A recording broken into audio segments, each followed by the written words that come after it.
Chairman সাহেব সময় তো আর বেশি দিন নাই, এই বছর কি দাঁড়াবেন? অবশ্যই আমি দাঁড়ামু। এই লাইন কি অতি সহজ আমি ছেড়ে দিমু? না মানে এই বছর তো মাঠ গরম হইব, হেঁটে দিকে কি খেয়াল রাখছেন? মাঠ গরম হইব? আরে 20টা গুন্ডা 10টা হুন্ডা মাঠ একেবারে করে দিমু ঠান্ডা।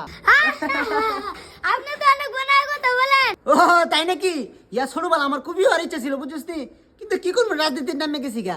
ওনার আরেকটা শায়রি শুনবি নি? জি আপন আরেকটা কোন। ফানির মাঝে আছিল একটা মাছ, ফানির মাঝে আছিল একটা মাছ, একবার দিয়ে মেরে লেছি। এই তুমি আসো। আমার হাসি দিয়ে আইতাছে না। আরে না আসলে কি বেতন দিব? এটা কি হাসার কথা কইছে? জোর করে কেমনে হাসবো? হ্যাঁ তোরা দুইটা আমার পেতে পারো, তোর মতো এরকম করে না লাগতো না। বারো বারো বারো। আমরা কথা বলে টাস্কি লেগেছে তোমরা টাস্কি। ও তার মানে ভালো লাগছে। হ্যাঁ আরেকটা ফোন আই। না না আর বলা লাগতো না। পাগলা তো তাই।